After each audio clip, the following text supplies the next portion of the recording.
ونصلي على رسوله الكريم. رمضان المبارک کی آج تقریباً آخری رات ہے.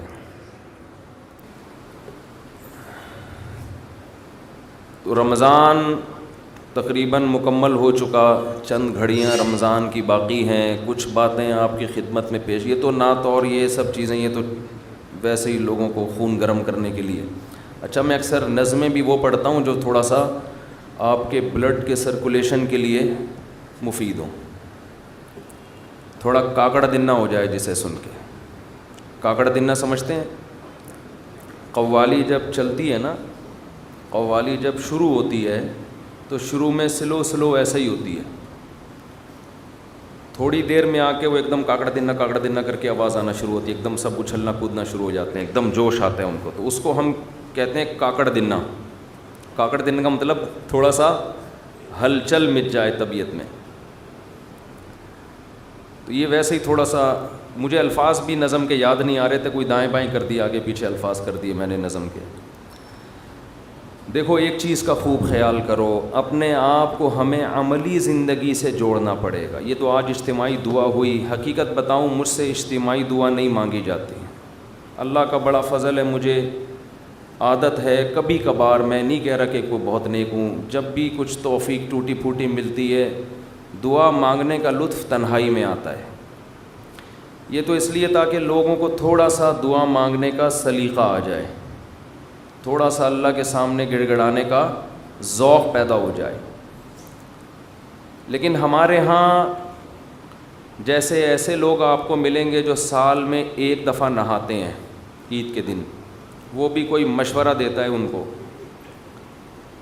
تو ایسے لوگ بھی ہول سیل کے حساب سے موجود ہیں جو سال میں ایک دفعہ دعا کرتے ہیں. اور وہ اس لیے دعا میں آتے ہیں کہ چلو کبھی زندگی میں توفیق نہیں ملی تو آج ختم قرآن ہے، دعا میں شریک ہو جاؤ. غنیمت ہے، نہ ہونے سے یہ بھی بہتر ہے.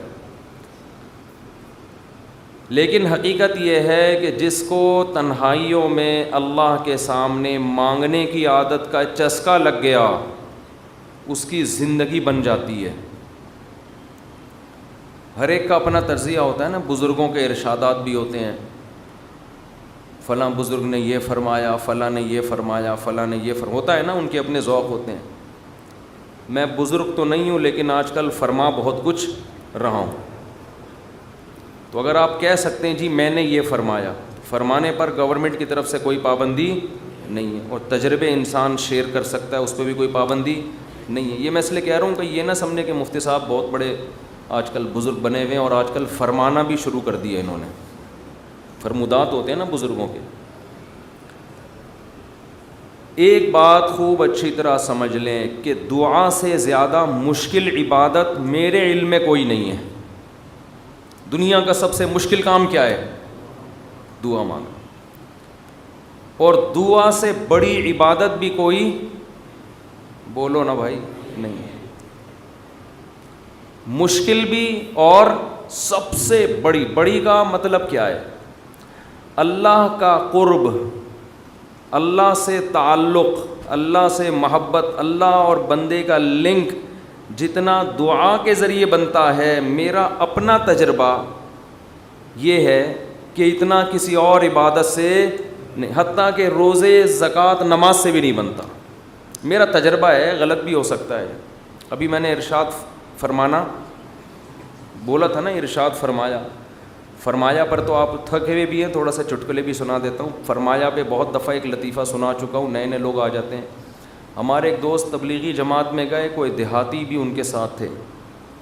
جب انہوں نے بیان شروع کیا کسی گاؤں میں، تو بیان میں کہنے لگے، فرمایا جو آدمی نماز نہیں پڑھتا وہ ایسے ہے جیسے زنا کرنے والا. فرمایا جو آدمی نماز نہیں پڑھتا وہ ایسے جیسے قتل کرنے والا. فرمایا ایسے فرمایا کیا کہہ کے حدیثیں آ رہی ہیں. یہ صاحب کہتے ہیں میں نے سوچا کہ یار یہ حدیثیں آج میں پہلی مرتبہ سن رہا ہوں. فرمایا ہم نے تو کبھی نہیں سنا کہ نبی نے ایسے فرمایا. کہہ رہے میں نے بیان کے بعد اس کو پکڑ لیا کہ یار آج تو نے اتنا کچھ کہا کہ فرمایا. ہم جب کہتے ہیں فرمایا تو مراد نبی نے فرمایا نا.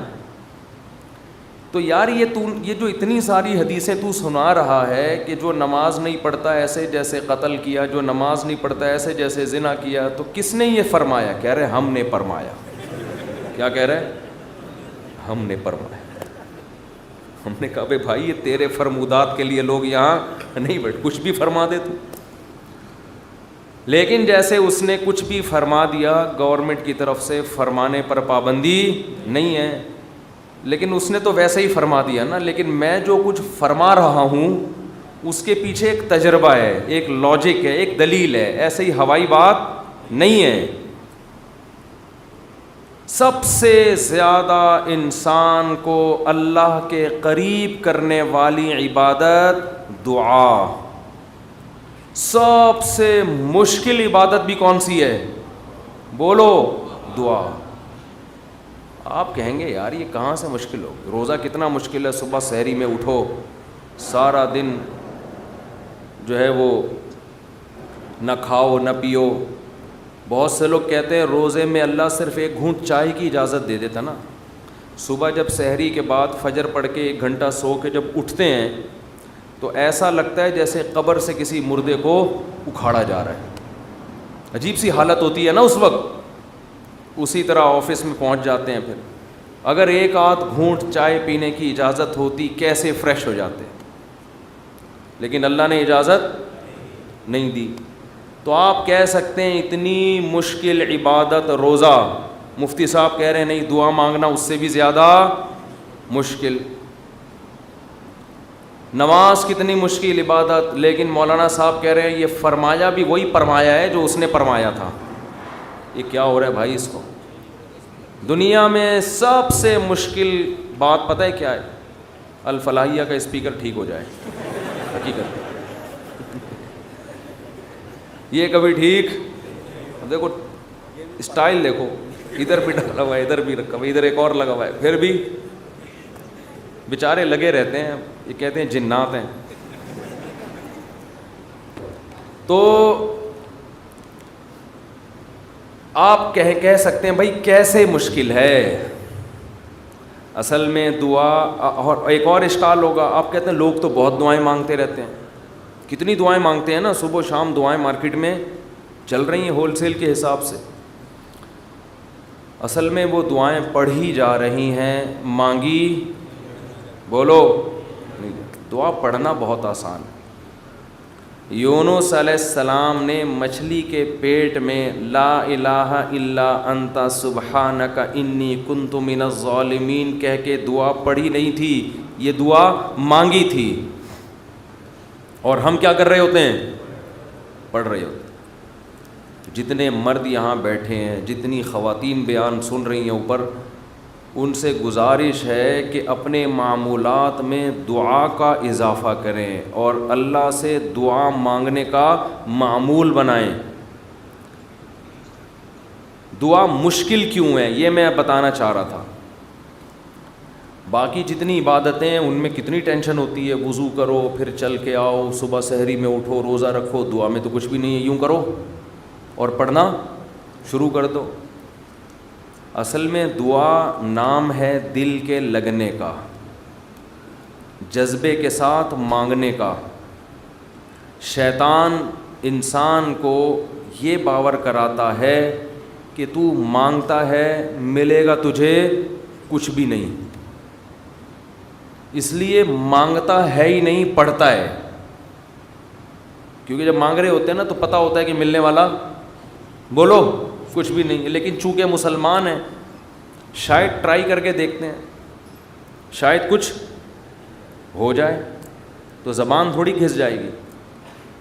اس جذبے سے جب دعا مانگی جاتی ہے تو وہ دعا نہیں کہلاتی. دعا کا مطلب یہ ہوتا ہے کہ میں نے جس کے دربار میں ہاتھ پھیلائے ہیں وہ بڑا جواد اور کریم ہے. اور نبی نے فرمایا اللہ کو اس بات سے شرم اور حیا آتی ہے کہ کوئی اس کے سامنے ہاتھ اٹھائے اور اللہ ان ہاتھوں کو خالی واپس کر دے. جیسے علاقے کا سیٹھ ہو, سخی بھی ہو, کوئی بھکاری اس کے پاس آئے اور وہ سیٹھ اسے دھکے دے کے نکال دے تو اسے شرم آئے گی اگر وہ غیرت مند ہوگا. تو اللہ سے زیادہ غیرت مند دنیا میں کوئی بھی نہیں ہے. تو جن کو یہ احساس ہو جاتا ہے نا کہ جو ہم مانگ رہے ہیں وہ مل رہا ہے, تو آپ سوچو ایک بادشاہ نے آپ کو آفر دے دی کہ یار جو 1 گھنٹے میں جتنا مانگنا ہے مانگ لو, میں سب دے دوں گا. تو آپ سارے کام کاج کو چھوڑ کر کس کو فوکس کرو گے؟ بولو. جب تک آپ تھک کے چور نہیں ہو جاؤ گے آپ رٹا لگا کے رکھو گے, مانگتے ہی رہو گے, مانگتے ہی رہو گے. آپ کو پتہ ہے سب مل رہا ہے. دوبارہ مثال دیتا ہوں. وزیر اعظم آ گئے بھی آپ کے پاس, آپ کے گھر پہ عیادت کے لیے, کورونا میں کوئی کیس چل رہا تھا, ایک مثال دے رہا ہوں, ایسا ہوتا نہیں ہے لیکن فرض ونس اپون اے ٹائم. اور اس نے آپ بلکہ بلینک چیک دے دیا آپ کو, کسی IMF نے بلینک چیک دے دیا, جتنے پیسے بولو گے مل جائیں گے. ایسا ہوتا نہیں ہے. مثال دینے پر گورنمنٹ کی طرف سے کوئی پابندی نہیں. تو آپ اس چیک پہ کیا لکھو گے؟ بولو. 5 روپے, 10 روپے, 20 روپے, 30 روپے. وہ کہے کہ ایک ہی دفعہ بھرنے کی اجازت ہے, دوبارہ آپشن. آپ پتہ کیا کرو گے؟ جو اس میں ہند سے جہاں لکھے جاتے ہیں نا, 9 سے شروع کرو گے, وہ بھی چھوٹا سا 9 لکھو گے تاکہ جتنے 9 اس میں گھسیڑے جا سکتے ہیں میں گھسیڑ دوں. ایسا ہی ہوگا نا, چھوٹا سا 9 تاکہ بینک والا چشمہ لگا کے دیکھے. 9 یعنی 9 ارب 9 کھرب 99 ارب 99 کروڑ 99 لاکھ 99,999. صحیح ہے. کیا خیال ہے؟ نہیں آ رہی بات, میرا خیال ہے سمجھ. 9 کھرب سے بھی زیادہ اگر کوئی ہنسا ہوگا نا وہ بھی گھسڑ دو گے اس کو. 9 کھرب سے اوپر کیا ہوتا ہے؟ 99 کھرب. 9 کھرب نہیں, سوری غلطی ہوگی, یہ پورے 10 کھرب کا نقصان ہو رہا ہے بھائی. 99 کھرب 99 ارب 99 کروڑ 99 لاکھ 99,999 کا چیک بنا کے دو گے کہ نہیں دو گے؟ بشرطے کہ یقین ہو کہ یہ میں خواب نہیں دیکھ رہا ہوں, ورنہ بعض دفعہ آدمی کی آنکھ بھی کھل جاتی ہے ایسے موقع پہ. وہ ایک آدمی کی لاٹری نکلی نا, اسی 99 کھرب روپے کی, یہ بہت 5 ارب کی لاٹری نکل آئی. تو جنہوں کی جو کمپنی تھی, جو بھی لاٹری جنہوں نے دی, انہوں نے کہا کہ یار کسی ماہر نفسیات کو بھیجنا چاہیے جو اس کو بتائے کہ تمہاری 5 ارب روپے کی لاٹری نکلی ہے, کیونکہ ایک دم سے بتا دیا تو خوشی سے مر بھی سکتا ہے یہ. تو آرام آرام سے جا کے کوئی نفسیاتی ڈاکٹر اس کی نفسیات کو سمجھتے ہوئے اس کو بتائے گا. نفسیاتی ڈاکٹر کو بھیج دیا. نفسیاتی ڈاکٹر نے جا کے نا اس کو پہلے سمجھایا کہ دیکھ, فرض کر لے تیری 1 لاکھ کی لاٹری نکل آئے تو کیا ہوگا؟ اس نے کہا خوش ہوں گا میں. 1 لاکھ پہ اس نے کہا چلو نہیں مرے گا, ٹھیک ہے نا, اب لاکھ سے تھوڑا سا اوپر آؤ. اچھا فرض کر 20 لاکھ کی لاٹری نکلے. اس نے کہا یہ کروں گا, دکانیں بناؤں گا, یہ کروں گا, ایک پلاٹ خرید لوں گا. اچھا ایسے 20 لاکھ سے اوپر آیا, 1 کروڑ تک پہنچا, 1.5 کروڑ تک, 2 کروڑ تک, 3 کروڑ تک. 3 کروڑ میں کیا کرے گا جی, اتنی دکانیں لے لوں گا, بحریہ ٹاؤن میں گھر لے لوں گا, وغیرہ وغیرہ. ہوتے ہوتے 5 کروڑ, جو اصل تھی نا 5 کروڑ تک آ گیا. اچھا یہ بتا 5 کروڑ کی لاٹری نکلی تو کیا کرے گا؟ اس نے کہا آدھی تجھے دے دوں گا. یہ سننا تھا, ماہر نفسیات کا انتقال ہو گیا. ماہر نفسیات کا انتقال ہو گیا. وہ بیچارہ برداشت نہیں کر سکا یہ خوشی. تو یہ تو میں ایک مثال دے رہا ہوں. 99 کھرب 99 ارب 99 کروڑ 99 لاکھ 99,999 اشاریہ بھی لگا دے گا آگے 99999. لیکن چونکہ ایسا ہوتا نہیں ہے, IMF کبھی کسی کو ایسے بلینک چیک اس طرح سے نہیں دیتا نہیں ہے. اس لیے ہم یہ سب ہنسی مذاق کی باتیں سمجھی جاتی ہیں. لیکن اللہ کا معاملہ ایسا ہے کہ اللہ نے ہم سب کو بلینک چیک بولو دے دی ہے. یہ بلینک چیک پکڑا دیا ہمارے ہاتھ میں, جو لکھنا ہے اس میں لکھ دو میرے دربار میں پیش کر دو، میں دوں گا، جو مانگو گے بولو بھائی دوں گا۔ اب جس کو اس پر یقین ہے نا، اس کو جتنا وہ دعا کو فوکس کرتا ہے اتنا کسی اور عبادت کو فوکس نہیں۔ وہ باقی عبادت کرتا بھی اس لیے کہ عبادت کر کے دعا مانگوں گا تو زیادہ قبول ہوگی، عبادت میں دعائیں زیادہ قبول ہوتی ہیں نا۔ تو یہ شیطان نے دماغ میں یہ ڈال دیا ہے کہ اللہ سنتا ہے دعائیں مگر قبول نہیں کرتا، اور اللہ کہتا ہے میں کرتا ہوں قبول، لیکن جس طرح تو چاہ رہا ہے اس طرح نہیں کروں گا میں قبول۔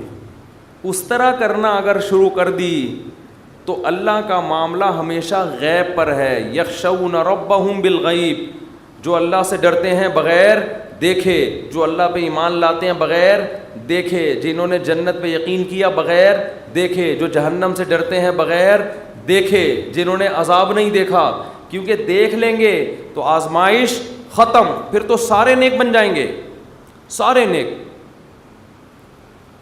تو اللہ کہتے ہیں بھی مانگو نظر نہیں آئے گا، تو عقل مند لوگ گڑ گڑا کے اللہ سے مانگتے ہیں مانگتے، اور یاد رکھو دعا میں تکبر کبھی مت کرو، تکبر نہیں کرو دعا میں۔ تکبر کیا ہے کہ اللہ کے سامنے روتے ہوئے شرم آ رہی ہے، یہ بہت بڑا تکبر ہے۔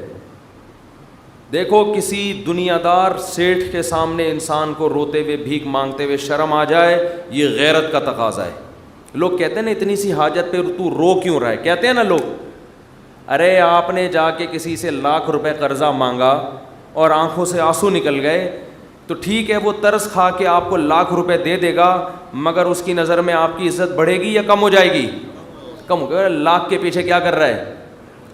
ابے یار ایک تو بولتے نہیں ہو نا، پھر مجھے تب چڑھتی ہے۔ لاکھ کے پیچھے آنسو نکال رہا ہے، یہی کہے گا نا ابے میرے سامنے آ کے رویا تھا، ابے تو کل بعد میں تانا بھی دے گا۔ کل آپ جب گاڑیوں میں گھوم رہے ہوگے نا، یہ گاڑیوں سے یاد آیا ایک چھوٹی سی بات وضاحت کر کے میں آگے چلتا ہوں۔ میری بھی آج کل ویڈیو آ رہی ہیں، وہ ایک ریسنگ کار چلا رہے ہیں مفتی صاحب اور ریوو میں جا کے اسٹائل سے بیٹھ رہے ہیں، 6 گارڈ ادھر 4 ادھر، ٹھاک ٹھاک چل رہا ہے۔ یہ ویڈیوز میں نہیں بناتا، نہ میرے چینل پہ اپلوڈ ہوتی ہیں، نہ مجھے یہ شو بازیاں پسند ہیں، یہ زہر لگتی ہیں مجھے یہ شو بازیاں۔ گاڑی چلانا کوئی برا کام نہیں ہے، چاہے اسپورٹ کار ہو، چاہے سوئمنگ ہو، چاہے سوئمنگ کا تو چلو میں نے خود بنا کے ڈالی تھی ویڈیو تاکہ لوگوں میں ایک شوق پیدا ہو سوئمنگ کا، گھڑ سواری بھی ہم نے خود اجازت دی۔ یہ جو گاڑیوں کی گاڑوں واڈوں کی آ رہی ہے نا، یہ لوگوں نے حرکتیں کی ہوئی ہیں، اس کا مجھ سے کوئی تعلق۔ ابھی ایک ویڈیو آئی ہے، میں جا رہا ہوں ایسے اسٹائل سے، ریوو میں جا رہے ہیں مفتی طارق مسعود، اور وہ پھر اس نے سلو موشن میں چلایا ہے، ایک دم میں اسپیڈ میں آ کے ایک دم سلو موشن میں ایسے گاڑی میں آ کے بیٹھے، پھر پیچھے گارڈ آ کے۔ تو دیکھو علماء کی عزت ان کے علم سے، ان کی دینی خدمتوں سے ہوتی ہے۔ یہ کلاشن کوفوں سے، ریوو اور لینڈ کروزر، یہ چھچور پنے لوگوں کا، یہ چھچور پنا ان چیزوں سے عزت حاصل کرنا۔ سمجھتے ہو کہ نہیں سمجھتے؟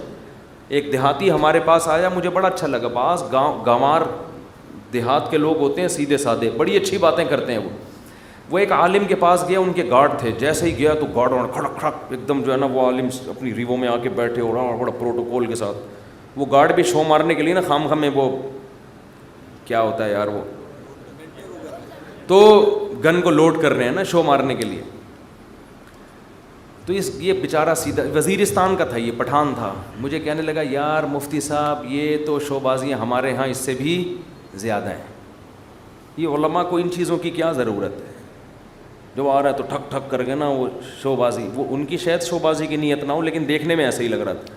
کہہ رہے علماء کی جو ہم عزت کرتے ہیں، ان کے علم، ان کے تقوی، ان کا اللہ سے تعلق، ان کی دینی خدمتوں کی بیس پہ، کہہ رہے یہ ہمارے گاؤں میں یہاں سے زیادہ ہیں۔ کہہ رہے ہمارے یہاں پوری ریپیٹر ہوتی ہے، مشین گنیں ہوتی ہیں۔ اس نے کہا بھائی یہ علماء کیا ٹھک ٹھک ٹھک لگا کے رکھی ہوئی ہے؟ کہہ رہے ہم لوگ علماء کی عزت علم کی وجہ سے کرتے ہیں، ورنہ یہ تو ہمارے ہاں ان سے زیادہ ہیں۔ حقیقت صحیح بات کی اس نے۔ یہ جو پروٹوکول اور بڑی بڑی گاڑیاں اور یہ گارڈ اور یہ سب چیزیں تو زرداری صاحب کے ہم سے زیادہ ہیں بھائی یہ پروٹوکول تو، اور یہ جو دنیا دار لوگ ہوتے ہیں ان کے پاس یہ چیزیں زیادہ ہوتی ہیں، تو یہ چیزیں فخر کرنے کے قابل نہیں ہے, ضرورت کی چیزیں ہیں, ضرورت ہے تو رکھو, نہیں ہے تو نہیں رکھو, نعمتیں ہیں اللہ کی طرف سے, کوئی پابندی نہیں ہے. تو یہ جو ویڈیوز میری اس طرح کی آ رہی ہیں, یہ میں نے نہیں بنائی, نہ میں نے کسی کو کھڑا کیا ہوا ہوتا ہے کہ کیمرے سے لے کے میری ویڈیو بناؤ پھر سلو موشن میں لے کے آؤ اس کو. وہ بڑی عجیب اسٹائل میں آئی ہے, جا رہے ہیں جی میں جا رہا ہوں, اور جو گاڑی میں چلا رہا ہوں ضروری نہیں کہ وہ میری ذاتی گاڑی ہو. وہ اسپورٹ کار کا کہہ رہے ہیں مفتی صاحب نے اسپورٹ کاریں بھی رکھی ہوئی ہیں, رکھنا کوئی برا نہیں ہے. مفتی صاحب کو اگر اللہ نے پیسہ دیا ہے, آپ اسپورٹ کار بھی رکھیں, آپ گھوڑا بھی رکھیں اپنے پاس, آپ ریوو بھی رکھیں, آپ لینڈ کروزر رکھیں, نہ اللہ کی طرف سے پابندی نہ گورنمنٹ کی طرف سے. لیکن میں ویسے ہی ایک بیان دے رہا ہوں کہ ضروری نہیں کہ جس گاڑی کی میں ڈرائیونگ سیٹ پہ بیٹھا ہوں تو وہ گاڑی کس کی ہو, مفتی صاحب کی ذاتی ہو. ضروری نہیں, امکان ہے کہ ہو بھی سکتی ہے, اور یہ بھی ہو سکتا ہے کہ نہ ہو. لیکن یہ جو ویڈیوز بن رہی ہیں کہ اسٹائل میں آ رہے ہیں اور پھر بیٹھ رہے ہیں, یہ مجھے بالکل پسند نہیں ہے. یہ اسٹائل یہ لوگ خود کر لیتے ہیں. اب لوگوں کو روکنا میرے بس میں نہیں ہے, کیونکہ جہاں بھی جا رہے ہیں ہر آدمی کے پاس میں کیمرہ ہوتا ہے. کس کو روکے آدمی, ایک پہ پابندی لگاؤ گے دوسرا, اور پھر لوگ اپنے چینلوں کو پروموٹ کرنے کے لیے یہ کام کر رہے ہوتے ہیں. جا رہے ہیں تو وہ پھر بھائی لوگ جب چینل پہ ڈالیں گے تو ان کے ویورز بڑھیں گے. تو میں یہ وضاحتی بیان دے رہا ہوں کہ میں صرف اس ویڈیو کا ذمہ دار ہوں جو میرے 3 چینل ہیں ان میں سے کسی پر اپلوڈ ہے. ایک میرا چینل مفتی طارق مسعود اسپیچز ہے, ایک آس مفتی طارق مسعود ہے, اور ایک چینل کا نام ہے, کیا نام ہے بھائی, طارق مسعود آفیشیل. یہ پتہ نہیں مفتی طارق مسعود آفیشیل ہے, صرف طارق مسعود آفیشیل ہے, یہ پرانا ہے. اور یا فیس بک پہ جو میرا آفیشیل پیج ہے.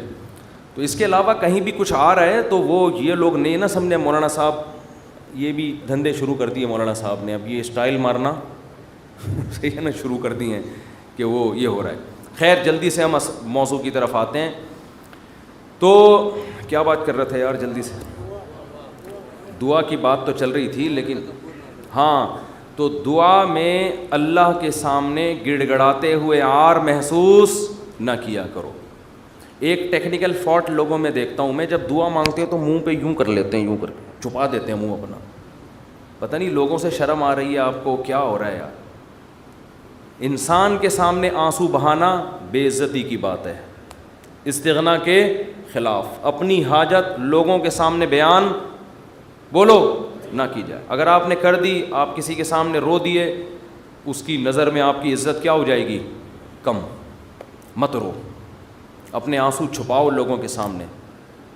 ہمارے حضرت فرمایا کرتے تھے اپنی بیماریاں بھی چھپاؤ. کوئی بیماری ہے کس کے بیان کرو, بولو. لوگوں کا نہ گیت گاؤ, میرے یہ مسئلہ, میرے یہ مسئلہ, میرے گردے میں مسئلہ, میرے پھیپھڑے میں مسئلہ, میرے کل. کسی کے سامنے بیٹھ جاؤ نا آج, اپنے دکھ ایسے بیان کرے گا لپٹ کے رونے کا دل کرتا ہے اس سے, ایسے, حالانکہ فٹ فاٹ ہوگا. میرے ساتھ یہ مسئلہ, میرے ساتھ یہ مسئلہ, میرے ساتھ یہ مسئلہ. ابے بھائی تیرے ساتھ کوئی اچھا کام بھی قدرت نے کیا ہے. حضرت حکیم الامہ مولانا شرف علی تھانوی رحمہ اللہ تعالیٰ کو حضرت ڈاکٹر عبدالحی صاحب رحمہ اللہ نے خط لکھا, مسئلے لکھے نا, حضرت یہ مسئلہ, یہ مسئلہ, یہ ٹینشن, یہ پریشانی, یہ پریشانی, یہ پریشانی, یہ پریشانی, آپ دعا فرمائیں. تو انہوں نے لکھا افسوس ساری ناشکری کی باتیں لکھی ہیں, شکر کا ایک جملہ بھی بولو نہیں لکھا. پہلے شیخ اس طرح کے ہوتے تھے کہ آپ کے اندر جو فالٹ ہے نا اس کی اصلاح کرتے تھے. اب بھی ہوتے ہیں, بہت سے لوگ اچھے ہیں, لیکن بہت سے ڈرامے بازی بھی آ گئی ہے اس میں. آج ایک آدمی نے مجھے بتایا کہ اچھا بھلا ایک رشتہ ہو رہا تھا میرا, تو لڑکی کے ابا جو ہیں ان کے کوئی شیخ, ان کے کوئی بزرگ ہیں. ان لڑکی کے ابا نے بزرگ سے پوچھا کہ میری بیٹی کے لیے فلاں کا رشتہ آ جائے. بزرگ نے استخارہ نکال کے منع کر دیا.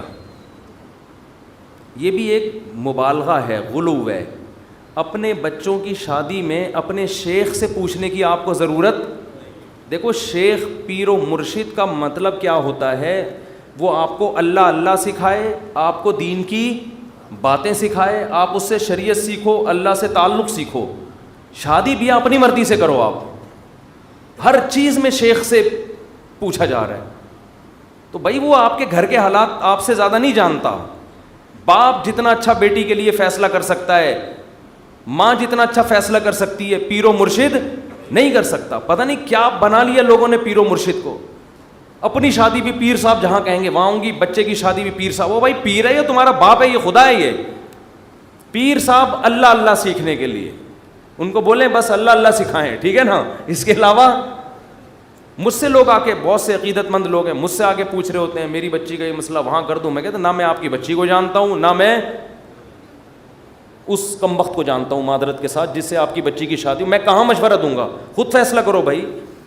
تو اتنا زیادہ اپنے گھروں میں یہ جو پیر و مرشد ٹائپ کی چیزیں ہیں, جو اور ایک نمبر پیر ہوگا نا وہ یہی مشورہ دے گا, کہے گا بھائی اللہ اللہ سیکھو, مجھے کیا پتا کہ آپ نے کہاں شادی کرنی ہے کہاں نہیں کرنی ہے, تو آپ کا گھریلو معاملہ ہے. طلاقیں دے رہے ہیں پیر سے پوچھ کے, طلاقیں کس سے پوچھ کے دے رہے ہیں, پیر و مرشد سے پوچھ کے. تو کہاں سے کہاں بات چلی جاتی ہے. تو میں یہ عرض کر رہا تھا, دیکھو مخلوق کے سامنے رونا, رو لیتا ہے انسان, کبھی پریشان ہوتا ہے تو رو لیتا ہے, ہر ایک میں توکل برداشت ایک جیسی نہیں ہوتی, لیکن اللہ کو مخلوق کے سامنے رونا پسند بولو نہیں ہے. میری عادت ہے, میں اپنے بھی کچھ معمولات کبھی کبھار بتا دیتا ہوں. کبھی اللہ نہ کرے کوئی بیماری آئے, اللہ نہ کرے, تو میں کبھی دعا کی درخواست بھی مسجد میں اعلان نہیں کرواتا. جیسے 8-10 سال پہلے مجھے ملیریا ہو گیا تھا, کافی رمضان میں ہوا, کافی بیمار ہو, ملیریا بھی اپنی حماقتوں سے ہوا, احتیاط نہیں کی اور ہو گیا تو بھی ٹیسٹ نہیں کرایا. فنٹر گیری چل رہی تھی اس وقت, تھوڑی انسان ذرا اور ینگ ہوتا ہے تو فنٹر پنا اس میں زیادہ ہوتا ہے, ٹیسٹ کروا لیتا, ٹائم پہ علاج ہو جاتا تو مسئلہ نہیں بنتا. بخار ہوا, اتر رہا ہے, چڑھ رہا ہے بخار, فنٹر گیری میں ہی ہم زندگی گزار رہے ہیں, وہ بہت ہی خطرناک ہو گیا. یہاں مؤذن, میں مارکیٹ سے شارٹ ہو گیا, 10-12 سال پرانی بات ہے. مارکیٹ سے جب بھی کوئی چیز شارٹ ہوتی ہے جو ہر وقت اویلیبل ہو تو لوگوں کو ٹینشن ہوتی ہے. مؤذن صاحب نے یہاں اعلان کر دیا, امام صاحب کی طبیعت بہت خراب ہے, تمام حضرات سے دعاؤں کی درخواست. میں نے مؤذن صاحب کی کھنچائی کی, میں نے کہا میں نے آپ کو کہا ہے کہ آپ پبلک کو بتائیں کہ امام صاحب کی طبیعت خراب ہے, کیا ضرورت ہے شور مچانے کی. طبیعت کا ٹھیک ہونا, طبیعت کا خراب ہونا, یہ سب چیزیں نیچرل ہیں, نارمل ہیں. کبھی ٹھیک ہوگا, کبھی خراب ہوگا, کبھی مرے گا, کبھی جیے گا, ہر چیز کی مسجد سے اناؤنسمنٹ. پھر لوگوں کے فون آنا شروع, سنا ہے آپ بیمار ہو گئے, وہ ایک درد سر بن جاتا ہے انسان کے لیے. صرف ان لوگوں کو انسان بتا دے, اپنے چند بزرگوں کو جن سے اسپیشلی دعا کی درخواست کی جا سکتی ہے. بھئی طبیعت خراب ہے, آپ سے کہہ رہا ہوں کہ آپ میرے لیے دعا کریں. شور مچانے کی, لوگوں میں پبلش کرنے کی اس کو کی ضرورت نہیں ہے, یہ اللہ کو پسند نہیں ہے یہ عادتیں. آج اب دیکھو آبادی بڑھ رہی ہے نا, میں ہر نماز میں کوئی پرچی آ رہی ہوتے, میرے فلاں کا بیمار ہے ان کے لیے دعا کرا دیں, میرے چچا کی طبیعت خراب ہے ان کے لیے دعا کرا دیں, میرے فلاں کا انتقال ہو گیا ان کے لیے دعا کرا دیں. اس کا کیا ہوتا ہے, میرے دماغ میں ان کا نام رکھنا مشکل ہو جاتا ہے. نام رکھنا کیا ہو گیا, الحمدللہ اللہ کا گلے کا توخ, ایک توخ ختم ہو گیا. تو ایک دن ایسا ہوا, فجر کے بعد پرچی, ظہر کے بعد پرچی, اب میں پوری نماز میں بندے کا نام دماغ میں رکھا ہوا ہے کہ وسیم سجاد جو حلیم کی دیگ والے ہیں ان کی طبیعت سیٹنگ چل رہی, نماز کے بعد دعا کرانی, کیونکہ نہیں کراؤ پھر لوگ ناراض ہوتے ہیں, آپ کو بولا تھا ان کے لیے دعا کراؤ. یا تو پرچی وہاں لے جا کے رکھ دیں نا, زبانی میں اور ٹینشن. تو ایک دن ایسا ہی ہو گیا, مجھے پاس ایک ظہر میں ایک صاحب آئے کہ جی وہ فلاں کی طبیعت خراب ہے. میں نے کہا یار میں ہول سیل کے حساب سے دعا مانگ لوں گا, اے اللہ جس کی بھی طبیعت خراب ہے ٹھیک کر دے یا عافیت سے اٹھا لے. یہ تو نہیں میں نے کہا خیر ٹھیک کر دے اس کو, اور جو دنیا سے جا چکے ہیں اللہ ان سب کی, یہ تو چلتا رہے گا بھائی, کوئی مرے گا کوئی جیے گا. امام کو کیا مرغا بنایا ہوا ہے, کیا بنایا ہوا ہے آپ لوگوں نے امام کو, پورے محلے کی رپورٹیں اس کو, ہر گھر میں وہ فلاں بیمار فلاں. میں نے کہا, انہوں نے کہا نہیں اجتماعی دعا میں یہ ہوتا ہے اللہ ہو سکتا ہے کسی کی سن لے, اللہ ہو سکتا ہے کسی کی سن لے. شاید وہ ادھر کونے میں ایک بندہ بیٹھا ہوا اس کی ٹھا کر کے اوپر. میں نے کہا دیکھو دعا اس کی زیادہ قبول ہوتی ہے جو درد دل سے مانگتا ہے, اور درد دل سے آپ کے ریلیٹیو مانگیں گے. کسی کو کیا پتا کہ سجاد حلیم والا کون ہے, وسیم کباڑ والا کون ہے, سلیم گولے گنڈے والا کون ہے, اور شریف پنچر والا کون ہے, کسی کو کیا پتا یار. جب اس طرح دعائیں مانگیں گے لوگ کہیں گے اللہ ہے وہ ٹھیک کر دے, تیری مرضی, نہیں بھی کر تو کوئی اتنی بڑی ٹینشن والی بات نہیں ہے. آپ اپنے خاص محبت والے چاہنے والوں کو بتایا کرو. کوئی بزرگ ہیں جن سے تعلق ہے, یا امام سے خود کہہ دو کہ مفتی صاحب میرے فلاں کی طبیعت خراب ہے, آپ دعا کر دیں, کیونکہ آپ کو عقیدت ہے امام صاحب سے شاید ان کی دعا, تو انسان کھڑے کھڑے وہی دعا کر دے, یہ سنت ہے. صحابہ نبی کے پاس آ کے یہ نہیں کہتے تھے کہ مسجد نبوی میں فلاں کے لیے دعا کروا دیں, صحابہ یہ کہتے تھے یا رسول اللہ آپ میرے لیے یہ دعا کر دیں. نبی اسی وقت کھڑے کھڑے ان کے لیے دعا کرتے تھے, اور بہت دفعہ سامنے قبول بھی ہو جاتی تھی. نبی صلی اللہ علیہ وسلم نے ایک دفعہ ارشاد فرمایا کہ میری امت کے 70,000 لوگ بغیر حساب کتاب کے جنت میں داخل ہوں گے جو اللہ پہ بہت زیادہ توکل کرتے تھے. تو ایک صحابی کھڑے ہوئے حضرت عکاشہ مجمع میں, انہوں نے کہا یا رسول اللہ میرے لیے دعا کر دیں, میں بھی انہی میں سے ہوں. یہ نہیں کہا یا رسول اللہ میرے لیے 27ویں رات کو سب کے سامنے دعا کروا دیے گا, بس یا رسول اللہ آپ میرے لیے بھی دعا کر دیں. آپ نے فرمایا اے اللہ اللہم اجعل عکاشۃ منہم, اے اللہ عکاشہ کو بھی ان لوگوں میں شامل کر دے. جب حضرت عکاشہ کی دعا نبی نے مانگی, صحابہ کو تو جوش پیدا ہو گیا. ایک اور صحابی کھڑے ہوئے, یا رسول اللہ میرے لیے بھی دعا کر دیں کہ اللہ مجھے بھی ان میں سے کر دے. آپ نے فرمایا سبقک بہا عکاشہ, عکاشہ سبقت لے گئے.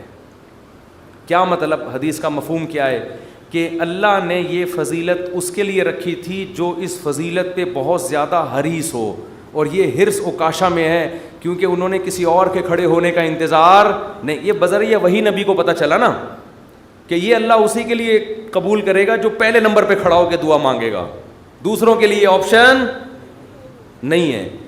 تو نبی سے تو ڈائریکٹ درخواستیں کی گئی ہیں. اس طرح علماء سے کہنا چاہیے کہ حضرت میرے فلاں کا مسئلہ ہے, یہ دعا کرا دیں, یہ کر دیں, یہ کر دیں آپ دعا, تو یہ ٹھیک ہے. لیکن اجتماعی پرچیاں دے دے کے دعائیں کبھی کبھار ٹھیک ہے, اس کا معمول بنانا ٹھیک نہیں ہے. اپنے غم کو کس کے سامنے بیان کریں, اللہ کے سامنے. اس کو پبلش کرنا آج فلاں کے ساتھ یہ مسئلہ مجھے اچھا نہیں لگتا, کبھی ذرا سی طبیعت خراب ہوئی, وہ ملیریا ہو گیا تھا, تو یہاں پھر دعائیں شروع, مفتی صاحب بیمار, ابے بھائی اللہ کے سامنے بیان کرو, کیوں پبلک, پھر تبلیغ ترس کھا رہی ہے. اچھا نہیں لگتا کہ کوئی آپ پہ آ کے ترس کھائے, بیچارہ کہے آپ کو. لوگ کہیں گے مفتی صاحب بیچارے, مجھے تو اچھا نہیں لگتا بھائی, مجھے آ کے کوئی کیا کہے, بولو بیچارہ. بھائی ہم تو بیچارے نہیں, ہم اللہ کے سامنے بیچارے ہیں, آپ کے سامنے فنٹر ہیں ہم, ایسے ہی رہو. تو کون ہے اور کیا ہوتا کون ہے, ہمیں بیچارہ. ایک شاعر کا شعر ہے بڑا زبردست, اللہ بچا کے رکھے, استغنا کے ساتھ ہی رکھے, لیکن لوگوں کے سامنے کمزوری ظاہر کرنا. ہمارے فرماتے کوئی دوا بھی کھاتے ہو نا, لوگوں سے چھپ کے کھایا کرو. کوئی بھی دوا کھا رہے ہو, لوگ اپنی بیماری لوگوں کے سامنے ایسے نکلو, یہ کوئی بیماری نہیں, فٹ فاٹ, بے شک چھپ چھپ کے کچھ بھی کھا رہا ہو, ٹھیک ہے نا, لوگوں کے سامنے مت غم کو ظاہر کرو. تو ایک شاعر نے بڑی اچھی بات کی ہے, رہبوتک خیر من رحموتک, کہ لوگ تجھ سے ڈریں. یہ بھی غلط ہے نا, ظالم سے لوگ ڈرتے ہیں نا, لوگ تجھ سے ڈریں, لوگوں کے دل میں تیرا خوف ہو, یہ غلط ہے. لیکن اس سے بہتر ہے کہ لوگ تجھ پہ ترس کھائیں. نہیں آ رہی بات. دیکھو دو غلط چیزیں ہیں, لوگ آپ سے ڈریں, یہ بھی کیا ہے, غلط. یہ تو ظالم ہونے کی علامت ہے نا, ظلم کر رہے ہو آپ, لوگوں کو ڈرا رہے ہو. لیکن اس نے کہا یہ غلط ہے, مگر اتنا نہیں جتنا یہ غلط ہے کہ لوگ آپ پہ ترس کھائیں. یہ زیادہ غلط ہے, یہ آپ کے کمزور ہونے کی, یہ آپ کے بے عزت ہونے کی دلیل ہے. ظالم کی بھی عزت ہو جاتی ہے, ڈر سے ہوتی ہے. مظلوم جس پہ ظلم ہو رہا ہوتا ہے نا, اور وہ رو رہا ہوتا ہے ظالم کے سامنے, اس کی معاشرے میں عزت نہیں ہوتی, اور عزت بڑی چیز ہے. تو ہاں ہر ایک کو ایک ہی لاٹھی سے نہیں ہانکنا چاہیے, ایک حد تک لوگ برداشت کرتے ہیں, اس کے بعد انسان کے حوصلے پست ہو جاتے ہیں. تو اس لیے ان چیزوں کا معمول ختم کریں. لوگوں کے سامنے مت بتائے کریں یہ ہو گیا فلان ہو گیا, اللہ کے سامنے روئے انسان, اللہ کے سامنے اپنی حاجت. تو لوگوں کے سامنے اپنا غم بیان کر کے رونے سے عزت بڑھتی ہے یا کم ہوتی ہے؟ کم. اللہ کے سامنے رونے سے, اپنا غم بیان کرنے سے عزت کم نہیں ہوتی, بلکہ اللہ کی نظر میں عزت بڑھ جاتی ہے. ہمارا معاملہ الٹا ہے, پبلک کے سامنے روتے ہیں اور اللہ کے سامنے روتے ہوئے ہمیں شرم آتی ہے. میں نے دیکھا لوگ دعا میں منہ پہ ہاتھ رکھ لیتے ہیں, اگر ان کو کبھی رونا بھی آ رہا ہو, بھائی کھلے عام رو, کوئی مسئلہ نہیں ہے, یہ اللہ کے سامنے رو رہے ہو. ہاں لوگوں کو دکھانے کے لیے مت رو. آج کل ٹیلی ویژن میں اس قسم کی چیزیں بھی موجود ہیں, پروگرام چل رہے ہوتے ہیں رونے کے, اشتہار لگے ہوتے ہیں ہمارے ہاں, رو رو کے دعائیں مانگی جائیں گی. آدمی حیران ہوتا ہے, تم نے پہلے سے ہی اشتہار لگا دیا اور بالفرض تمہیں رونا نہیں آیا تو پبلک کہے گی تم نے اعلان تو یہ کیا تھا رو رو کے دعائیں مانگی جائیں گی, کم بخت رو کیوں نہیں رہا ہے اب تو یہ ناٹک اور یہ ڈرامے اللہ کو پسند نہیں ہے. اور کمال کی بات یہ ہے کہ ہمارے نبی نے فرمایا اللہ سے رو کے دعا مانگو, رونا نہ آئے تو ٹینشن کی بات نہیں ہے, رونے والی صورت بنا لو, انداز رونے والا ہو, اسٹائل رونے والا ہو, جیسے بھکاری مانگ رہے ہوتے ہیں. دیکھو رونا نہ آئے اور انداز رونے والا بنا لے, یہ رونے سے بھی زیادہ بہتر ہے, کیونکہ اللہ کہتا ہے کہ اس کے بس میں جو ہے وہ اس نے چھوڑا نہیں ہے. کیونکہ جب رونا آتا ہے تو دعا میں دل لگتا ہے, رونا نہیں آتا تو دعا میں دل نہیں لگتا, پھر بھی انسان مانگتا ہے. یہ ادا اللہ کو زیادہ پسند ہے. بہت مشکل ہے بات سمجھانا, بہت. آج کل لوگ کہتے ہیں نا عبادت میں دل ہی نہیں لگ رہا. ارے عبادت میں دل لگے گا تو وہ تو مزہ آئے گا نا عبادت میں. کمال تو جب ہے جب دل نہ لگے پھر بھی کرو عبادت, پھر بھی عبادت کرے انسان. تو اللہ کے سامنے روتے ہوئے شرم محسوس بولو نہیں کرنی. جیسے اذان کہتے ہوئے شرم نہیں آنی چاہیے. سفر میں جب ہم جاتے ہیں نا, بعض دفعہ ٹرین جنگل سے گزر رہی ہوتی ہے. علماء کہتے ہیں کہ اگر ایسی جگہ نماز پڑھنی ہے جہاں قریب میں کوئی محلہ نہیں ہے, اذان نہیں ہوئی ہے, تو فرض نماز کے لیے پھر آپ کو کیا اذان کہنی ہے, وہاں اذان پڑھنی ہے. اب میں نے وہاں نمازیوں کو بھی دیکھا, ان کو اذان دیتے ہوئے شرم آ رہی ہوتی ہے. ٹرین میں اذان دیتے ہوئے لوگ کیا کہیں گے, ملا. لوگ کیا کہیں گے, ملا کہیں گے. ابے یہ تو پورا ملا نکلا. ہمارے محلے میں ایک صاحب کا رشتہ ٹوٹا اسی چکر میں. اچھا بھلا نوجوان, فٹ فاٹ, کھاتا پیتا, خوبصورت آدمی. اس کے لڑکی والے آ گئے گھر میں منگنی کرنے کے لیے, اتنے میں اذان کیا. لڑکا گھر میں نہیں تھا, اذان کی آواز آئی. اب لڑکے والوں نے فخر سے بتایا کہ پتہ ہے ہمارا بیٹا اذان دے رہا ہے, یہ جو اذان ہے نا یہ ہمارا بیٹا دے رہا ہے. لڑکی والوں نے کہا ابے یہ تو ملا نکلا. یہ کیا نکلا؟ یہ سچا واقعہ بتا رہا ہوں. اس بیس پہ انہوں نے رشتہ توڑ دیا. تو کل قیامت میں پتہ چلے گا بھائی, اللہ کہے گا جاؤ ان لبرل لوگوں کے ساتھ اسی جہنم کی آگ میں جاؤ. وَإِذَا نَادَيْتُمْ إِلَى الصَّلَاةِ اتَّخَذُوهَا هُزُوًا وَلَعِبًا. قرآن کہتا ہے جب تم اذان دیتے ہو تو یہود و نصارہ اس اذان کا مذاق اڑاتے ہیں. تو اللہ کا نام آسمانوں میں بلند کرتے ہوئے ہمیں شرم محسوس نہیں کرنی چاہیے. اس لیے کبھی جنگل میں, ٹرین میں, جہاں ٹرین اگر اسٹیشن پہ ہے تو اذان کی ضرورت نہیں ہے, لیکن اگر جنگل میں ہے اور آپ نے فرض نماز پڑھنی ہے تو ایسے ٹرخانے والے طریقے سے نماز نہ پڑھا کرو, بلکہ پراپر طریقے سے کھڑے ہو کر قبلہ تلاش کرو کدھر ہے, پراپر طریقے سے اذان دو. اس میں اگر شرم آ رہی ہے تو اور زیادہ دو, ٹھیک ہے نا. اللہ کو بتاؤ کہ اللہ ان کمبختوں کو نماز چھوڑتے ہوئے شرم نہیں آ رہی تو مجھے تیرا نام بلند کرتے ہوئے شرم کیوں آئے گی. اذان بہت بڑی عبادت ہے, اللہ کی کبریائی آسمانوں میں بلند ہوتی ہے. اور ایک بات اذان پہ آئی ہے تو یہ بھی بتا دوں, اذانیں بہت لمبی کھینچنا یہ سنت نہیں ہے. آج کل اذان شروع ہوتی ہے, اللہ وہ اتنا کھینچتا ہے اذان کو, اتنا کھینچتا ہے. یہ مد کہیں بھی ثابت نہیں ہے اذان میں. دیکھو اللہ اکبر میں جو الف کی مقدار ہے نا, اللہ, یہ اللہ ہی ہے بس, اللہ نہیں ہے کہیں بھی. تجوید کی روح سے ادھر مد بنتا ہی نہیں ہے. ہاں جب آپ کہتے ہیں حی علی الصلاح تو یہاں مد ہے, صلاح کو کھینچ سکتے ہیں, حی کو نہیں کھینچ سکتے. حی علی الصلاح, لوگ کیا کریں حی علی الصلاح, عجیب عجیب اذانیں ہو رہی ہیں. ایک دفعہ ہم کہیں گئے نماز پڑھنے کے لیے تو اذان جب شروع ہوئی نا تو وہ کہنے لگے ایسے اسٹائل میں اذان کے میں ابھی بتاؤں گا تو پھر وہ میم بن جائے گی اس پہ. تو بس وہ خود ہی سوچ لیں. ہم لڑکے بیٹھے تھے, ہم کو ہنسی آنے لگی. ہم نے کہا یہ کیا کر رہا ہے, پتہ نہیں اذان دے رہا ہے کیا کر رہا ہے. ایک امام نماز پڑھا رہے تھے, السلام, پوری نماز صحیح پڑھائی. جب وہ سلام پھرنے لگے تو السلام علیکم ورحمۃ اللہ. ہم نے کہا یار اچھا بھلا السلام علیکم ورحمۃ اللہ پڑھ رہے تھے, السلام علیکم ورحمۃ اللہ کر کے ادھر گھما دیں. عجیب, نہ قرآن سیکھتے ہیں نہ اذان سیکھتے ہیں. جس کو کھڑا کر دو لے جا کے بس وہ شروع کر دیتا ہے. ایک امام کے پیچھے ہم نے نماز پڑھی دیہات میں, وہ پوری سورہ فاتحہ غلط پڑھ رہے تھے لیکن ان کو توئیں پڑھنا آتا تھا بس. انہوں نے نورانی قاعدے میں توئیں کا لفظ اچھی طرح سیکھ لیا تھا. تو ہوتا ہے, یہ تا نہیں ہوتا. باقی کچھ سیکھا نہیں انہوں نے. اب وہ نماز پڑھا الحمد للہ رب العالمین, حمدو کو پڑھ رہے ہیں حمدو, ہم نے برداشت کر لیا. اہدنا الصراط, صاد نہیں نکل رہے, لیکن جہاں تو آئے گی نا کہتے ہیں اہدنا الصراط المستقیم. ٹھیک, ہم کہہ رہے یار پورا غلط پڑھ رہے ہوتے ہیں لیکن جہاں توئیں آتی ہے ایک دم. تو یہ چیزیں سیکھنے کی ہیں بھائی. اتنا موٹا موٹا قرآن یا موٹی موٹی اذان ہر مسلمان کے لیے سیکھنا ضروری ہے. تو اذانوں کو بہت زیادہ کھینچا نہ کریں. ایک تو خلاف سنت بھی ہے, دوسرا لوگوں سے پھر ادب نہیں ہوگا اذان کا. اذان کے وقت خاموش رہنا چاہیے, اذان کو غور سے سننا چاہیے. جب آپ اتنی لمبی کھینچو گے اذان تو پھر کہاں اس کا ادب ہوگا, کافی ٹائم لگ جاتا ہے اس میں. مختصر اذان دیں, مختصر, اللہ اکبر, پھر اللہ اکبر, بس. اشہد ان لا الہ الا اللہ, لا پہ مد ہے, الہ پہ نہیں ہے. نہیں آ رہی بات. ہم ایسے ہی اذان دیا کرتے تھے. لوگ کہتے ہیں حرم میں اتنی لمبی اذانیں ہو رہی ہیں.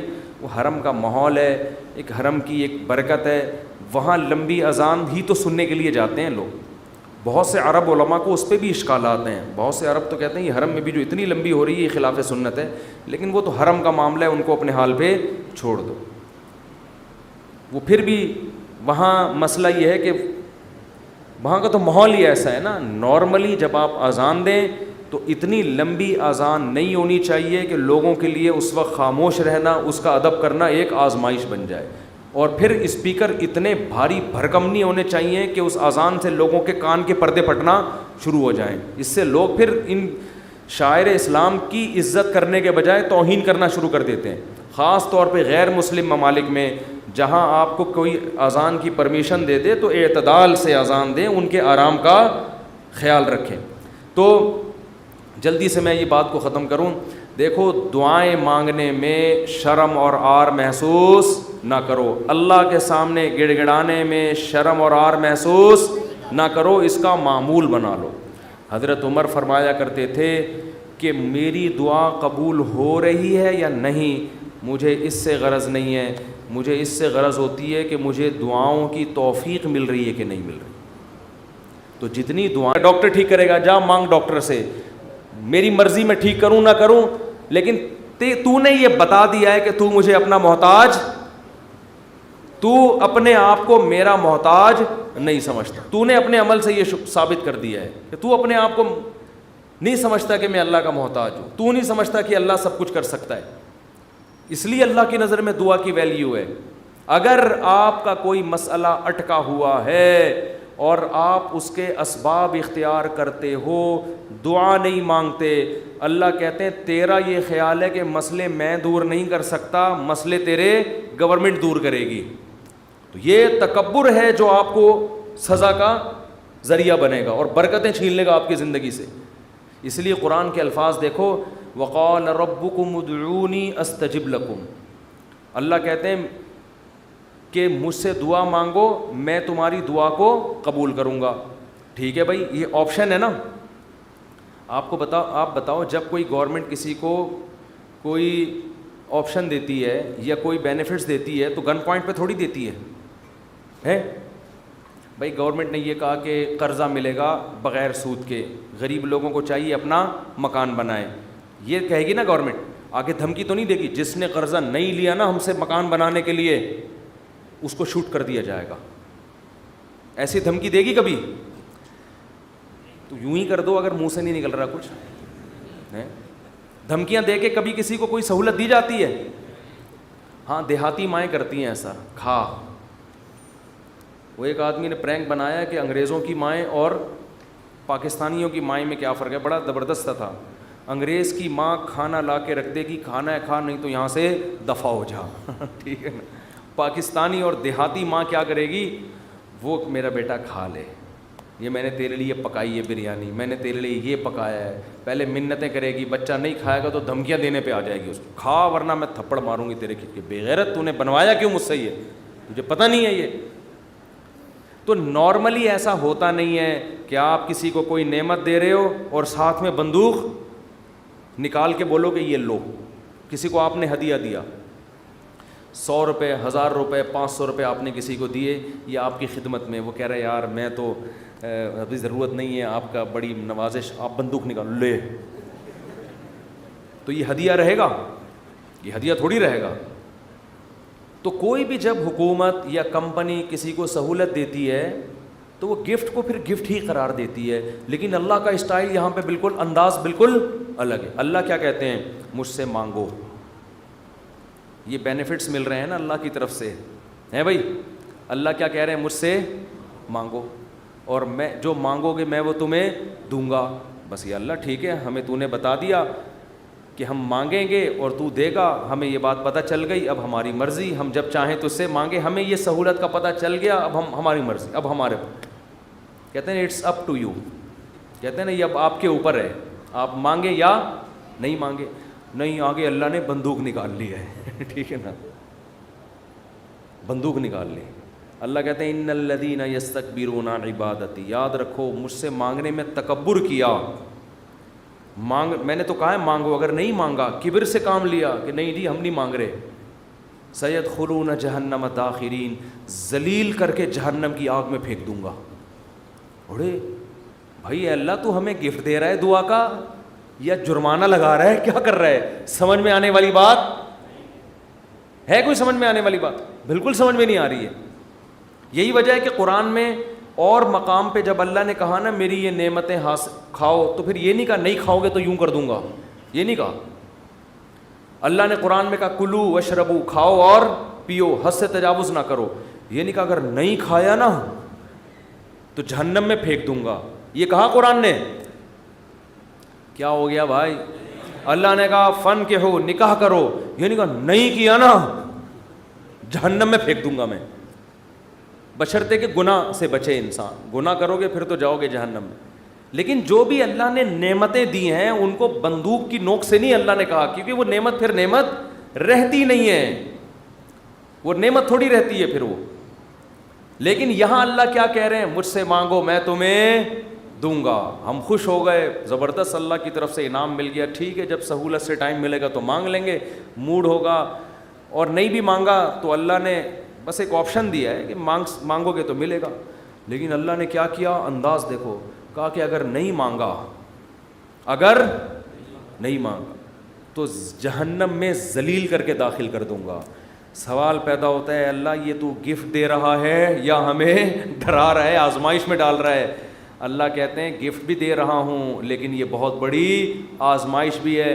کیونکہ اگر کوئی بہت بڑا سیٹ آپ کو ایک خالی چیک دے اور کہے اس پہ پیسے لکھو اور سائن کر دو, اور آپ اس چیک کو اٹھا کے اس کے سامنے ڈسٹ بن میں ڈال دو, اس کا مطلب آپ یہ نہیں ہے کہ آپ کو پیسوں کی ضرورت نہیں ہے, آپ کا سیٹ کے بارے میں خیال ہے کہ اس نے جھوٹا چیک دیا ہے, یہ جھوٹ بول رہا ہے, ورنہ کبھی آپ اس کو ڈسٹ بن میں اٹھا کے نہیں پھینکتے. بہت مشکل ہے بات سمجھانا, بہت مشکل. آپ غریب ہیں, کھانے کو روٹی نہیں ہے, ایک سیٹھ نے آ کے آپ کو ایک سونے کی ڈلی پکڑا دی, کہا لے موج کر, یہ کروڑوں روپے کی ہے. آپ نے اٹھا کے اس کو آپ نے کہا آپ نے اچھی آفر کی مجھے, بہت اچھا تحفہ ہے, بہت خوشی ہوئی, اب آپ جا سکتے ہیں. بیگم سے کہا اس کو کچرے میں پھینک دو. سیٹھ کو پتہ چلے گا نا تو وہ کہے گا بیٹا تو اتنا بڑا سیٹ تو ہے نہیں کہ تجھے اس کی ضرورت نہ ہو, یہ تو میں جانتا ہوں, کھانے کو تیرے پاس روٹی نہیں ہے, یہ جو تو نے اس کو ڈسٹ بن میں پھینکا ہے نا یہ اس کی علامت ہے تو مجھے جھوٹا سمجھتا ہے کہ میں نے تجھے جو سونے کی ڈلی دی ہے وہ سونے کی نہیں ہے, اس پہ سونے کا پانی چڑھا ہوا ہے. تو یہ کس کے جھوٹ بولنے, یہ اصل میں تو میرے اوپر الزام لگا رہا ہے. اللہ کہتے ہیں مانگو. اللہ کو پتہ ہے کہ ہم سب محتاج ہیں, ہمارے درجنوں مسائل ہیں, ایسا دنیا میں کوئی نہیں ہے جس کے سارے مسئلے حل ہو گئے. مسئلہ حل ہوتا ہے تو 20 مسئلے پیدا کر کے حل ہوتا ہے وہ. اب دیکھو کتنے مسائل ہیں, کسی کوئی بے روزگار ہے, پیسے نہیں ہیں, پیسے آ گئے تو خطرات بڑھ گئے, ڈکیتی کا خطرہ, پیسے آ گئے تو 10 مسائل کھڑے ہو گئے, اور کوئی مسئلہ کھڑا ہو گیا, گردے کا مسئلہ ٹھیک ہوا ہارٹ کا پیشنٹ بن گیا, اور 20 قسم کے مسائل ہیں نا. سب کچھ ٹھیک ہے تو پھر بھی سکون نہیں ہے زندگی میں, نیند نہیں آ رہی, نیند کی گولیاں کھا کے سو رہے ہیں. دنیا میں ٹینشن لیس آدمی کوئی بھی نہیں ہے. اب اللہ نے کہا مانگو. اب ہمیں اللہ نے بلینک چیک دے دیا ہے کہ جو لکھو گے میں دے دوں گا تمہیں. آپ نے اللہ کی اس آپشن کو, اللہ کی اس نعمت کو اٹھا کے ڈسٹ بن میں پھینک دیا. آپ ہر ایک کے در پہ جا کے اپنی حاجتیں بیان کرتے ہو. کبھی تھانے میں پہنچے ہوئے ہوتے ہو, کبھی ڈی سی آفس پہنچے ہوئے ہوتے ہو, کبھی ڈی ایس پی کے پاس پہنچے ہوئے ہوتے ہو, کبھی وزیر اعظم سے رابطے کی کوشش میں, کبھی مسجد کے امام سے آ کے کہہ رہے ہوتے چڑیل آ گئی ہے, کوئی دم درود کر کے اس کو بھگا دو گھر سے. 10 قسم کے, لیکن اللہ کا دروازہ کھٹکھٹانے کے لیے تیار نہیں ہو تو یہ اس کی علامت نہیں ہے کہ آپ کے مسائل حل ہو گئے. یہ اس کی علامت ہے کہ آپ نے اللہ کی آفر کو ہلکا سمجھا ہے, اللہ کو معاذ اللہ آپ نے جھوٹا سمجھا ہے, اللہ کو معاذ اللہ آپ نے اس کا بیان کو سیاسی بیان سمجھا ہے. لیکن جو ایمان والے لوگ ہیں وہ اللہ کی اس آفر سے فائدہ اٹھاتے ہیں. کتابوں میں لکھا ہے کہ یعقوب علیہ السلام کے بیٹے جب ان سے بچھڑے تھے, اتنی اللہ سے دعائیں مانگی کہ ان کے گھٹنے سجدے میں گر گر کے دعائیں مانگ مانگ کے ان کے گھٹنوں اور بازوؤں پہ نشان پڑ گئے تھے. وہ انبیاء بہت دعائیں مانگتے ہیں, ہر بات میں دعا, ہر بات میں دعا. قرآن کہتا ہے مجاہدین جو میدان جنگ میں لڑائی کے لیے اترتے ہیں وہ کیا دعا مانگتے تھے؟ ربنا افرغ علینا صبرا وثبت اقدامنا, اے اللہ ہمارے اوپر صبر کو انڈیل دے, ہمارے قدموں کو مضبوطی سے جما دے اور ہمیں ان دشمنوں پر فتح دے. تمام اسباب وسائل کے ساتھ اترے ہیں, مگر دعائیں کس سے مانگ رہے ہیں؟ اللہ سے. بدر میں دیکھو اللہ نے ہمارے نبی سے وعدہ کیا تھا مدد کروں گا, لیکن صحابہ کہتے ہیں نبی پوری رات مصلے پہ سجدے میں روتے رہے ہیں, اللہ سے مدد کی دعائیں مانگتے رہے ہیں. حالانکہ اللہ نے تو مدد کا وعدہ کیا ہے, پھر بھی مانگ رہے ہیں اے اللہ اگر یہ 313 شہید ہو گئے تو تیری دنیا میں عبادت کرنے والا کوئی بھی نہیں ہوگا. اللہ کو واسطے بھی دے رہے ہیں. جہاں پیغمبروں کے ساتھ کوئی زکریا علیہ السلام کی اولاد نہیں, اللہ سے اولاد مانگ رہے, پوری زندگی اسی میں گزر گئی, بڑھاپے میں جا کے اولاد ملی ہے. تو سارے پیغمبروں کا اللہ نے یہی تذکرہ کیا, ہر بات میں دعا. سلیمان علیہ السلام جو حاجت پوری ہو رہی ہے فوراً کیا کر رہے ہیں؟ اللہ سے دعا. ایوب علیہ السلام پریشانیوں میں, زندگی ٹینشنوں میں, بیماریوں میں, قرآن کہتا ہے اللہ سے ہاتھ اٹھا کے دعائیں مانگتے تھے. انی مسنی الضر, اے اللہ بہت پریشانی میں ہوں. انت ارحم الراحمین, تو سب سے زیادہ رحم کرنے والا. پیغمبروں کو اس سے غرض نہیں ہوتا, اس سے غرض نہیں ہوتی کہ دعا قبول ہو رہی ہے یا نہیں ہو رہی. وہ کہتے ہیں ہم مانگتے رہیں بس, ہمارا کام کیا ہے. اور یاد رکھو جب قبول نہ ہو رہی ہو نا پھر مانگنے کا مزہ ہے. مزہ کب ہے؟ آپ کے کیسی الٹی الٹی باتیں کرنے کے لیے مصطفیٰ نے بلایا ہوا ہے. قبول نہ ہو رہی ہو نا تو پھر ہے مانگنا, تبھی تو یہ اس کی علامت ہے کہ آپ کا اللہ پہ ایمان ہے اور وہی قبول ہوتی ہے. بعض دفعہ آپ اللہ سے جو چیز مانگتے ہیں اللہ وہ نہیں دیتا, اس کا آلٹرنیٹ دے دیتا ہے. ایک صاحب کا فون آیا, مجھے کسی سے عشق ہوا ہے اور میں دعائیں مانگ مانگ کے تھک گیا, پھر بھی نہیں ہو رہی شادی. آج کل تو لڑکوں کے یہی مسائل ہیں, مانگ مانگ کے دعائیں تھک گیا. تو آپ کہتے ہیں دعائیں قبول ہوتی ہیں, میں تو پھر اس پہ اور تڑکا لگا دیتا ہوں. میں کہتا ہوں بہت سے لوگ کہتے ہیں ہم جس کو مانگ رہے ہیں وہ ملی نہیں, چلو نہیں ملی مقدر میں ہوگا, دعا قبول نہیں ہوئی. مفتی صاحب کہہ رہے ہیں دعائیں کیا ہوتی ہیں؟ قبول. لیکن اس کی کہیں اور شادی کی خبر ہمیں مل رہی ہے, تو اللہ اگر دعا قبول نہیں کرتا تو کم از کم ایسا تو نہ کرے نا کہ اس کی کہیں شادی ہو رہی ہے اور ہمیں اطلاع مل رہی ہے. خوشی خوشی لوگ بتا رہے ہیں تمہیں پتہ ہے اس کی شادی ہو گئی, چلو یہاں تک بھی بات سمجھ میں آتی ہے. اس کے بچہ ہوا, ہمیں اطلاع دی جا رہی ہے آ کے, ارے تمہیں خوشخبری سنا ہے وسیم بھائی, کوئی وسیم بیٹھے ہو تو معذرت, تمہیں پتہ ہے وہ جو تمہاری کلاس فیلو تھی اس کی ایک جگہ شادی ہو گئی تھی, اس کے ماشاءاللہ آج بیٹا پیدا ہوا ہے. اور انسان تپتا ہے یار ہم نے تو لیلۃ القدر میں دعائیں مانگی تھی ہمیں مل جائے, اور ادھر بھی چلے بھی وہاں گئی اور اس کے بچہ بھی پیدا ہو گیا. اور تباہی اس وقت آتی ہے جب وہ بچہ سمجھدار ہو کے آپ کو ماموں کہنا شروع کر دے. حقیقت بات جب آپ ان کے گھر جائیں ملنے کے لیے اور وہ آپ کی پرانی گرل فرینڈ بچے کو تعارف کروا رہی ہے, تمہارے ماموں لگتے ہیں یہ رشتے میں, حقیقی تو نہیں ہے لیکن رشتے میں کیا لگتے ہیں؟ ماموں. تو آپ کہو گے یار یہ دعائیں قبول ہو رہی ہیں یا کیا ہو رہا ہے؟ تو اس طرح بھی ہوتی ہیں. تو تو ایسے لوگوں کو میں کہتا ہوں کہ جو یہ مایوس ہوتے ہیں نا، یہ قبول تو نہیں ہو رہی، او بھائی تو دنیا میں ایک ہی عورت پیدا ہوئی ہے کیا؟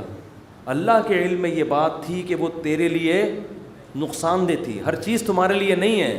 قرآن کیا کہتا ہے؟ آسان تکرہوا شیئا، بہت سی چیزوں کو تم پسند نہیں کرتے لیکن اللہ نے اس میں خیر رکھی ہوتی ہے، بہت سی چیزوں کو تم پسند کرتے ہو اللہ نے اس میں تمہارے لیے خیر نہیں رکھی ہوتی۔ واللہ یعلم، اللہ کہتے ہیں مجھے پتہ ہے، وانتم لا تعلمون، تم جاہل ہو، تم نہیں جانتے۔ اللہ سے آگے نکلنے کی کوشش مت کرو۔ سورہ کہف میں واقعہ نہیں ہے کیا کہ حضرت خضر علیہ السلام نے ایک نوجوان بچے کو قتل کر دیا تھا۔ موسیٰ علیہ السلام نے پوچھا کیوں مارا، ان میں ماں باپ کا کیا قصور تھا؟ فرمایا یہ بچہ بڑا ہو کر ماں باپ کا باغی بنتا، اس لیے اللہ نے اٹھا لیا اس کو، اور نیک والدین تھے، اللہ ان کو دوسری اولاد دے گا۔ اب وہ والدین تو رو رہے ہوں گے، ہائے ہمارا بچہ اللہ نے چھین لیا ہم سے۔ بھئی اللہ کے علم میں یہ بات ہے کہ اس کے کا نعم البدل اللہ تمہیں عطا کرے گا، اور وہ ایسا ہوگا جو تمہاری خدمت کرے گا۔ تو ہمیں نہیں پتہ، کچھوں کے اولاد نہیں ہوتی، وہ پریشان ہے، ہو کیوں نہیں رہی، اسی میں خیر ہے۔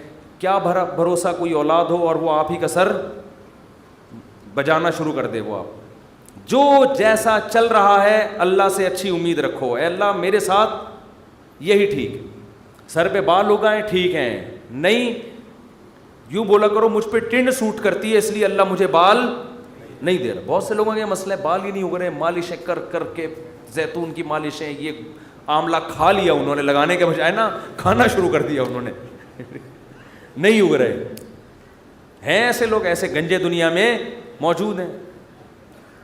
مجھ سے آگے پوچھ رہے ہوتے ہیں آپ نے کیا کیا ہے جو آپ کے بال اگائے؟ تو بھائی ہر ایک کے نہیں اگیں گے، یہ آزمائش ہے اللہ کی طرف سے، تو اسی میں صبر کرو یار، مر کے کیا ہو جائیں گے، ختم، اسی میں اس پہ روٹیاں پکاؤ۔ جب ایک بڑا سر ہو نا اور بڑی خوبصورت سی ٹنڈ ہو تو میرا تو دل کرتا ہے اس کو دھوپ میں گرم کر کے اس پہ چپاتیاں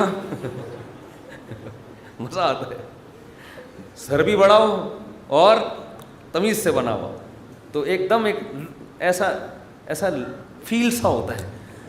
خیر یہ تو مزہ، اس پہ ایڈریس لکھ لو، کبھی گم نہیں ہو گیا آپ۔ تو اگر اللہ نے ٹنڈ دی ہے، بہت سے کام اس ٹنڈ سے لیے جا سکتے ہیں، ایڈریس لکھ دو اس پہ، تو اس کا فائدہ یہ ہوگا کہ کبھی بھی گم نہیں ہوگے۔ خیر یہ تو میں مذاق کر رہا ہوں، لیکن اللہ نے جو آزمائش مقدر کی ہے، کیا کرو بھائی، صبر۔ خواتین پریشان ہوتی ہیں، بچے مر جاتے ہیں بعض دفعہ بچپن میں۔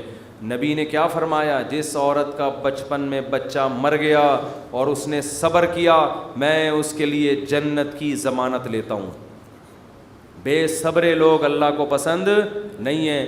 ہم نے اپنے بچپن میں ایسی عورتیں بھی دیکھی ہیں، جوان بیٹا مر گیا، آنسو نکل رہے ہیں ان کے، میں نے خود اپنی آنکھوں سے دیکھا، آنسو نکل رہے ہیں ماں کے، لیکن اللہ سے کہہ رہی ہے اے اللہ یہ آنسو میرے اختیار میں نہیں ہے اس لیے رو رہی ہوں، کہیں تو مجھے بے صبرے لوگوں میں شامل نہ کر لینا۔ میں نے ایسی عورتیں دیکھی ہیں بچپن میں، جوان بیٹا مرا ہوا ہے اور ماں رو کے کیا کہہ رہی ہے، اللہ یہ میرے اختیار میں نہیں ہے اس لیے رو رہی ہوں۔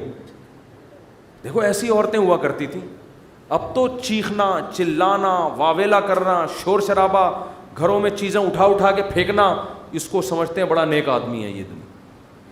تو صبر کرنے والے پسند ہیں۔ مانگتے رہو مانگتے رہو مانگتے رہو، اس چکر میں مت پڑو کہ کون سی قبول ہو رہی ہے کون سی نہیں ہو رہی، ہر چیز اللہ سے مانگے۔ نبی نے فرمایا جوتے کا تسمہ بھی ٹوٹ جائے تو کس سے مانگو؟ اللہ سے۔ اس کا مفہوم پتہ ہے کیا ہے؟ مطلب یہ کہ لوگوں سے مت مانگو، لوگوں سے مت مانگو، ہر حاجت کس کے سامنے پیش کرنی ہے؟ اللہ سے۔ پھر قبول ہو جائے ٹھیک ہے، نہیں ہے تو زیادہ ٹھیک ہے۔ اور میں نے تو اپنی زندگی میں دیکھا ہے بھائی کہ انسان حقیقت میں اللہ سے گڑ گڑا کے مانگتا ہے نا، دعا قبول ہوتے ہوئے نظر آتی ہے اس کو۔ دیکھو دعا کی حیثیت کیا ہے کہ آپ نے اللہ کے دفتر میں اپنی فائل جمع کرا دی، تسلی ہو گئی، آپ کا کام اب ہو جائے گا، اب آپ ٹینشن نہ لیں۔ لوگ کہتے ہیں نا گورنمنٹ کے ادارے میں بھائی ہم نے فائل جمع کرا دی ہے، اب ہمارے بس میں جو تھا وہ ہو گیا، اب یہ پروسیس سے گزرے گی، جو بھی آپ کا پلاٹ آپ کے نام ہونا ہے، گاڑی آپ کے نام ہونی ہے، گھر پہ آپ کو میسج آ جائے گا، اب تمیز سے بیٹھ جاؤ، بار بار جا کے وہاں پوچھتے نہیں رہو فون کر کے سر میرا کام ہو گیا، سر میرا کام ہو گیا۔ بھائی فائل، پیشنٹ آپ ہاسپٹل میں، اچھے ہاسپٹل میں اگر آپ داخل کرا دیتے ہو، آپ کہتے ہو وہ بندہ سیو ہے. اب یہ ڈاکٹروں کے حوالے میں نے کر دیا, اب آپ تسلی سے. تو جب آپ دنیا میں تسلی کر لیتے ہو یار پیشنٹ ڈاکٹروں کے حوالے کر دیا, فائل گورنمنٹ کے دفتر میں جمع کرا دی ہے, تو اللہ کے ہاں دعا مانگ کے بھی مسلمان کو تسلی ہوتی ہے. میں نے اپنا دکھڑا کس کے سامنے رکھ دیا ہے؟ اللہ کے. اب اس کی مرضی ہے, وہ کرے ٹھیک ہے, نہیں کرے تو بھی ٹھیک. اب میرے لیے جو فیصلہ ہوگا وہ بہتر ہوگا, لیکن اللہ آزماتا ہے. ایک حدیث بیان کر کے بس بیان کو ختم کرتا ہوں. نبی صلی اللہ علیہ وسلم نے ارشاد فرمایا کہ اللہ بندے کی دعا اس وقت تک قبول کرتے رہتے ہیں جب تک وہ دعائیں کر کر کے تھک کے یہ نہیں کہتا کہ میں دعا مانگتا ہوں مگر قبول نہیں ہوتی. عجیب حدیث ہے. دیکھو بندہ یہ کیوں کہہ رہا ہے کہ میں دعا مانگ رہا ہوں قبول نہیں ہو رہی؟ اس لیے کہ اسے لگ رہا ہے نا کہ جو مانگ رہا ہوں وہ مل نہیں رہا, تبھی تو کہہ رہا ہے. لیکن نبی کہتے ہیں جب تک یہ الفاظ نہیں کہے تھے نا, اس سے پہلے ساری قبول ہو رہی تھی, ساری قبول ہو رہی تھی.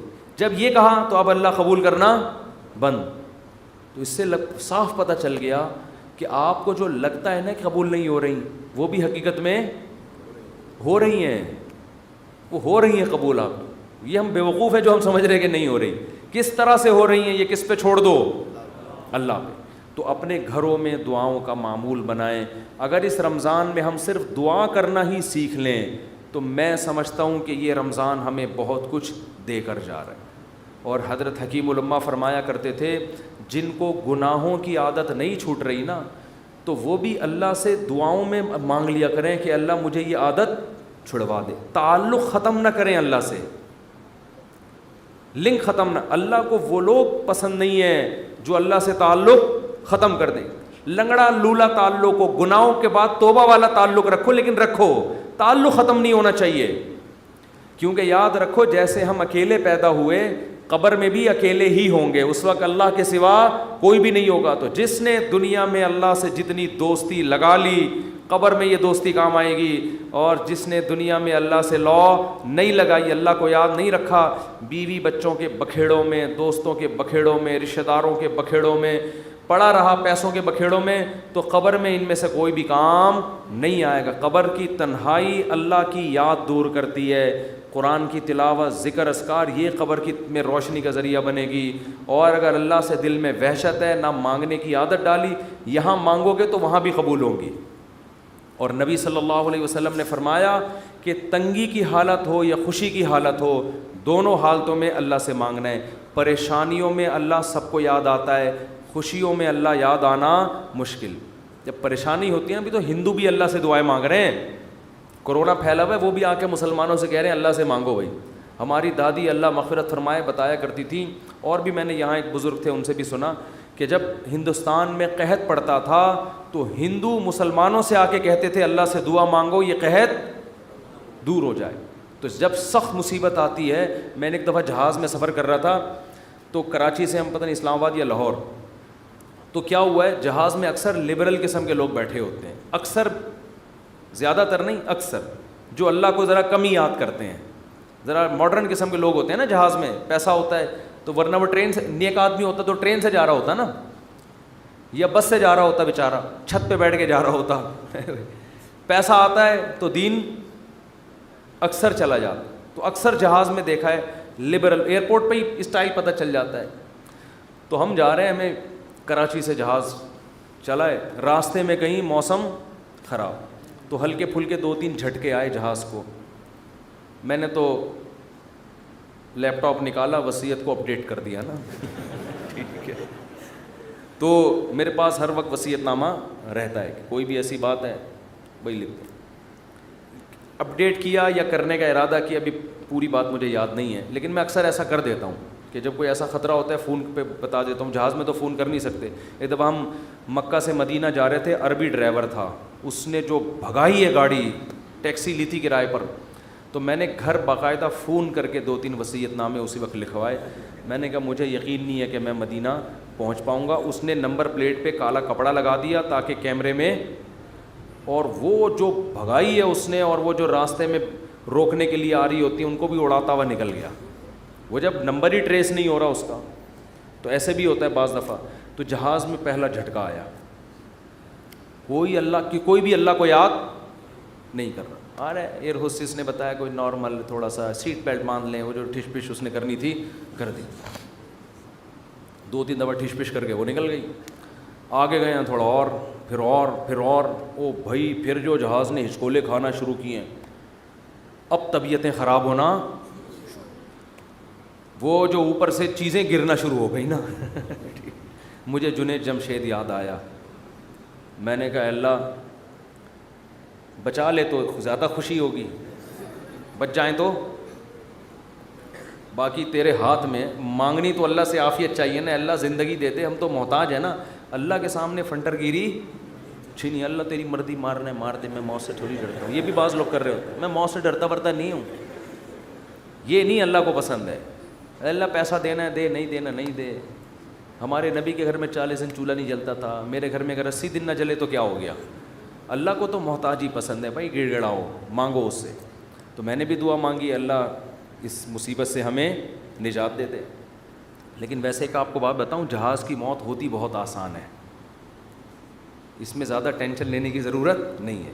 کیونکہ ٹرین سے آدمی ٹکراتا ہے نا, پتہ نہیں کون سی کدھر سے جا کے کٹے, کون سا سر پچ کے, بس میں جائے ٹانگ پھنس گئی کھڑکی میں, بہت بھیانک موت ہے. جہاز میں ایسی موت ہوتی, میں نے تو جہازوں کے انجینئروں سے بھی دوستی ہے, پائلٹوں سے بھی, وہ کہتے ہیں جہاز میں آپ بیٹھے ہوئے ہیں, فوراً پہنچ گئے دوسرے جہان میں. وہ جو تھوڑی میں تھوڑا ہل رہا ہے اس کا تو خطرہ ہوتا ہے کہ یہ ہو کیا رہا ہے ہمارے ساتھ, لیکن جب ٹکراتا ہے نا اللہ نہ کرے تو یا جیسے ہی اس کی اسپیڈ کم ہوئی یا کسی سے ٹکرایا تو ہماری کھوپڑی ہمارے تن سے فوراً سے پہلے جیسے سر قلم کر دیا کسی کا تو ایک دم مر جاتا ہے. اس لیے زیادہ ٹینشن نہ لیا کریں. تو اب وہ جب ہلنا شروع ہوا تو شروع میں تو لوگ انجوائے کر رہے ہیں بھائی, کوئی اخبار پڑھ رہا ہے, کوئی کیا کر رہا ہے, کوئی ویڈیو گیم کھیل رہا ہے, کوئی فلم دیکھ رہا ہے, جو بھی موبائل پہ لگے ہوئے ہیں. جب زیادہ ہلنا شروع ہوا ہے نا تو اللہ اللہ کی آوازیں آنا شروع.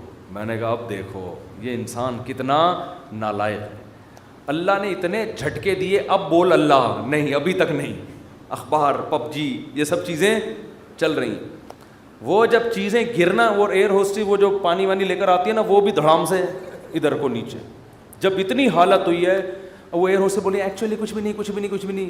لوگوں کو پتہ ہے کہ ان کو تو یہ سکھا کے بھیجا جاتا ہے کہ کچھ بھی ہو جائے آپ نے بولنا ہے کہ کچھ نہیں ہوا, کیونکہ ان کو تو تنخواہ اس چیز کی مل رہی ہے نا. کیونکہ اب اگر کچھ ہو یا نہ ہو, آپ کے چیخنے سے ہونے والا کچھ بھی نہیں ہے. تو یہ جہاز کے عملے کو سکھایا جاتا ہے کہ چاہے تباہ بھی ہو جائے نا, کچھ بھی ہو جائے, آپ نے یہی بولنا ہے کہ ٹینشن لینے کا نہیں ہے. وہ 50-50 کی طرح بالکل, کہ وہ کمنٹری کر رہا ہے, سلیم اللہ بہت اچھا کھیل رہا ہے, بہت اچھا کھیل رہا ہے. لوگ کہہ رہے ہیں میں یہ کہاں کھیل رہا ہے ہاکی میں, کہہ رہے ہیں بہت, میں تو یہ بولوں گا یہ بہت اچھا کھیل رہا ہے. جو آڈینس بیٹھے ہوئے تھے تماشائی, انہوں نے کہا ہم جا رہے ہیں. اس نے کہا جہنم میں جاؤ تم لوگ, لیکن یہ بہت اچھا کھیل رہا ہے. پھر پیچھے دکھایا کہ اس کے کسی نے بندوق رکھی ہوئی ہے, یہاں پہ بندوق رکھی ہوئی. تو ایئر ہوسٹس نے تو یہی بولنا ہے کہ نارمل ہے, کچھ بھی نہیں. اس کو ٹریننگ دی جاتی ہے اس کی, کیونکہ اگر لوگ چیخیں گے چلائیں گے تو پہلے ہی جہاز تباہ ہونے کا خطرہ ہے نا, پائلٹ پہ کو ٹینشن دیں گے لے جا کے. تو اب کیا ہے کہ جی وہ جب 2 گھنٹے میں زیادہ ہی ہو گیا, اب چیزیں گرنا شروع ہو گئیں, تو پھر سب کو اللہ یاد آنا شروع. پھر لا الہ الا اللہ, پھر لا الہ, ختم نبوت کا عقیدہ زندہ باد. کوئی بھروسہ نہیں تھا, تحفظ ختم نبوت کے نعرے لگنا شروع ہو جاتے. مجھے بڑی عبرت ہوئی, میں نے کہا دیکھو انسان کتنا کمزور ہے, 2 منٹ لگتے ہیں اس کی ہوا نکلنے میں. فنٹر گیری ختم ہونے میں کتنے, 2 منٹ لگتے. ورنہ کیسے 3 پیس سوٹ ٹائی میں ایسا فنٹر بن کے بیٹھا ہے. تھوڑی دیر پہلے کوئی مولوی اس کو آ کے بولتا ہے کبھی اللہ کا نام بھی لے لیا کرے گا, دفعہ یہاں سے, تم لوگ کو اللہ اللہ کے علاوہ کچھ آتا ہی نہیں ہے. گورا دیکھو کہاں پہنچ گیا, چاند پہ, چاند سے بس تھوڑا سا نیچے سے وہ چھلانگے لگا رہا ہے, ٹھیک ہے نا.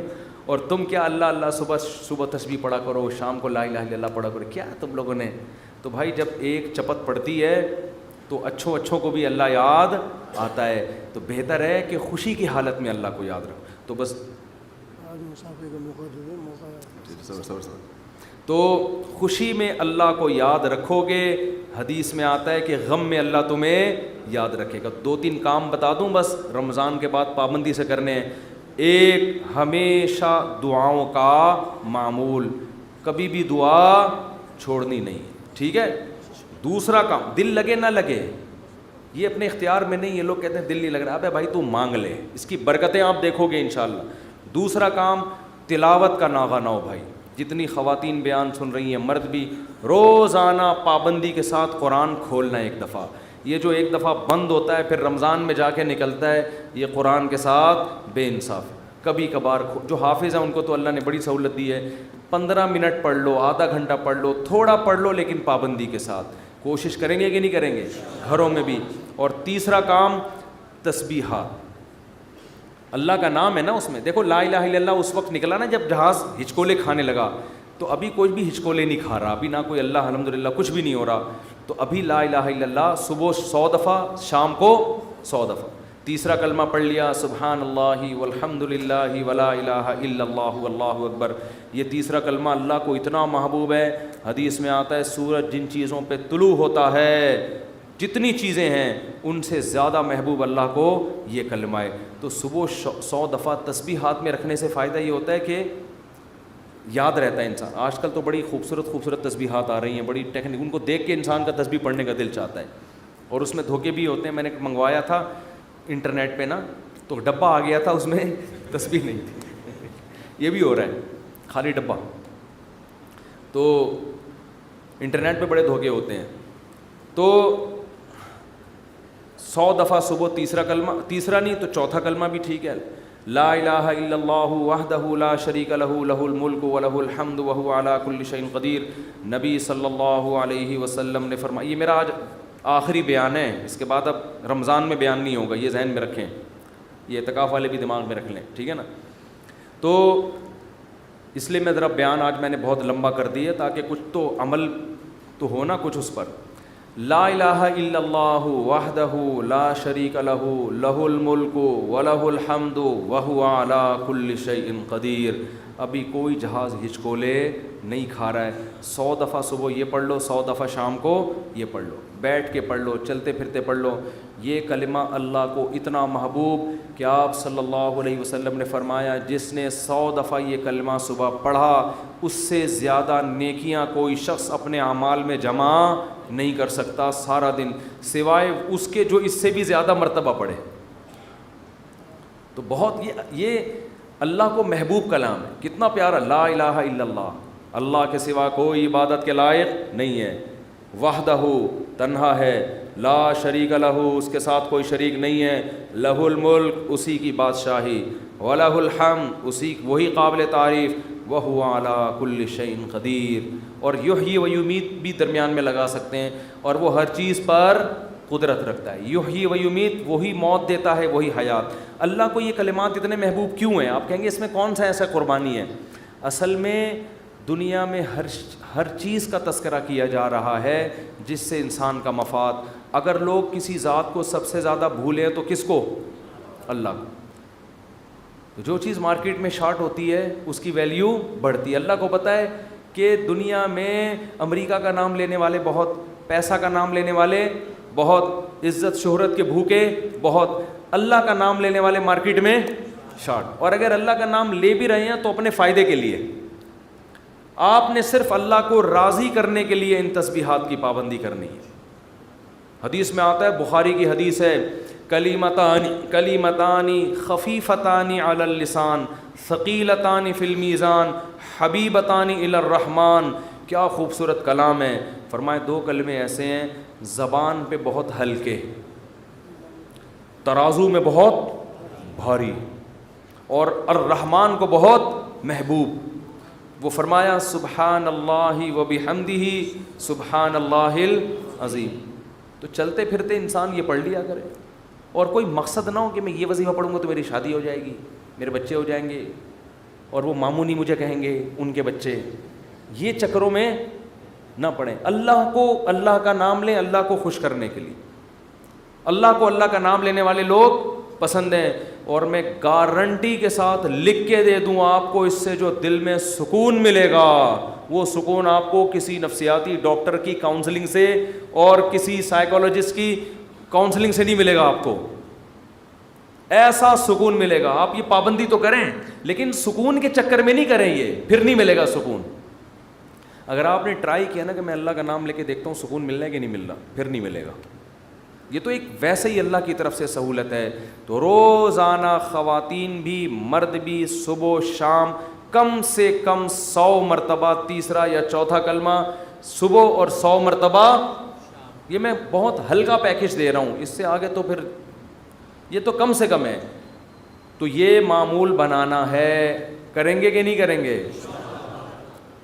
تو اور یہ جو اعتکاف والے بیٹھے ہیں نا, یہ ابھی مسجد سے جب شارٹ ہوں گے تو اگلے سال پہچان میں بھی نہیں آ رہا ہوتا کہ یہ کون ہے, کہاں سے آیا, کدھر ہے, حالانکہ قریبی محلے میں رہ رہا ہو. ایسا نماز سے بھاگتے ہیں جیسے ان کو احساس ہو گیا کہ ہم نے جو 10 دن مسجد میں نماز پڑھی تھی وہ صحیح کام نہیں کیا تھا ہم نے, تبھی تو ایسا بھاگا ہے کہ مارکیٹ سے بالکل ہی شارٹ ہو گیا. بعض دفعہ کوئی کام کر کے دیکھتا ہے انسان تو کہتا ہے ٹرائی کیا مزہ نہیں آیا, اب نہیں آنا. ایسا نہ کرو میرے بھائی, آپ کو 10 دن اللہ نے مسجد میں بٹھایا, آپ نے تکبیر اولیٰ سے نماز پڑھی, تراویح پڑھی, تو اب آپ کو اس کم از کم نماز ہی کو کنٹرول کر لو پورے سال. اکثر گناہ گاروں کو توبہ اعتکاف میں نصیب ہوتی ہے, اکثر لوگ میں نے دیکھے. تو آپ اس توبہ پر قائم رہیں, مسجد سے تعلق بولو بھائی برقرار رکھیں, اور قرآن کی روزانہ تلاوت کا معمول ہو, اور ذکر کا معمول, دعا کا معمول. یہ 3 معمول گھروں میں پابندی سے بنانے, مردوں نے بھی اور خواتین کے جو ایام ہوتے ہیں جن میں وہ مینسس سے ہوتی ہیں, اس میں صرف تلاوت نہیں کر سکتی, وہ دعا بھی مانگ سکتی ہیں اور تسبیحات. اس تسبیح میں 10 دفعہ درود شریف اور استغفار کا بھی اضافہ کر لیں. جب 100 دفعہ تیسرا کلمہ ہوگا نا, اس سے پہلے 10 دفعہ درود شریف اور 10 دفعہ استغفار. تو یہ معمول بنائیں, اس سے انشاءاللہ سکون ملے گا. قرآن کہتے ہیں الا بذکر اللہ تطمئن القلوب, اللہ فرماتے ہیں اللہ کے ذکر سے دلوں کو سکون ملتا ہے.